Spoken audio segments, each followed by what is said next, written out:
Khamenei के बेटे की जान क्यों लेना चाहते हैं ट्रंप? कितना पावरफुल है ईरान का अगला सुप्रीम लीडर? नमस्कार, मैं हूं आपके साथ आयुषी गुप्ता। अमेरिका और ईरान के बीच बढ़ता तनाव अब केवल धमकियों तक सिमटा नहीं है, बल्कि अब सीधे किल ऑर्डर्स दिए जा रहे हैं। डोनाल्ड ट्रंप पहले ही खामेनेई को 10 दिनों का अल्टीमेटम दे चुके हैं।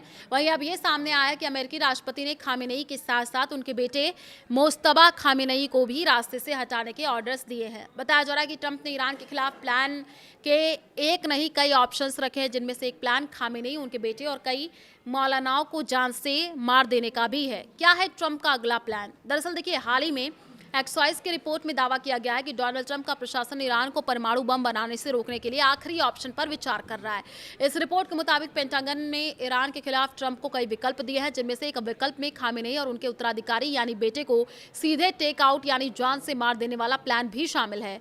आयतुल्ला अली खामेनेई के बेटे मोज्तबा खामेनेई को ईरान का अगला सुप्रीम लीडर माना जा रहा है। जी हाँ, ट्रंप और उनकी टीम का मानना है कि केवल मौजूदा नेतृत्व को हटाना काफी नहीं होगा, बल्कि उनके पूरे वंश को खत्म करना होगा। अगर उनके बेटे को छोड़ दिया तो अमेरिका पूरी तरह ईरान को कभी कंट्रोल नहीं कर पाएगा। ट्रंप का ये डर बेवजह नहीं है, क्योंकि खामेनेई का बेटा मोज्तबा केवल एक नाम नहीं, बल्कि ईरान की सत्ता के पीछे की असली ताकत है।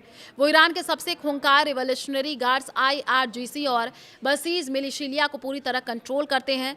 ये वही फोर्सेस है जो ईरान की आंतरिक और बाहरी सुरक्षा की रीढ़ है। मोज्तबा पर्दे के पीछे रहकर काम करना पसंद करते हैं, लेकिन तेहरान के गलियारों में बच्चा बच्चा ये जानता है कि टॉप सरकारी अफसरों की नियुक्तियां और ईरान से जुड़े रणनीतिक फैसलों में उनकी मर्जी के बिना पत्ता भी नहीं हिलता। मोज्तबा को उनके पिता से भी अधिक कट्टरपंथी माना जाता है। पश्चिमी देशों को डर है कि यदि वो सत्ता में आते हैं तो ईरान का रुख और भी आक्रामक हो सकता है। देखिए, ईरान वर्सेस US में अब तक का अपडेट। ईरान का यूरेनियम एनरिचमेंट 60% पूरा हो चुका है। इसे परमाणु बम बनाने के लिए 90% तक पहुंचाना होगा। ऐसे में अगर ईरान इसे पूरी तरीके से बंद करने की अमेरिका शर्तों को नहीं मानता तो ट्रंप कड़ा सैन्य एक्शन ले सकते हैं। ईरान के विदेश मंत्री अब्बास अरागची ने बातचीत की मेज पर रखी गई ट्रंप की शर्तों के बारे में बताया है। उन्होंने कहा कि अमेरिका की शर्तें बहुत कड़ी हैं। ट्रंप को एक ऐसा सौदा चाहिए जिसे वो अपने देश में ऐतिहासिक जीत के रूप में पेश कर सके। खाड़ी देश और इजराइल ने भी युद्ध की तैयारियां शुरू कर दी हैं। इजराइल का मानना है कि अब बातचीत का समय निकल चुका है और वो अमेरिका के साथ मिलकर के संयुक्त सैन्य कार्रवाई के लिए तैयार बैठा है।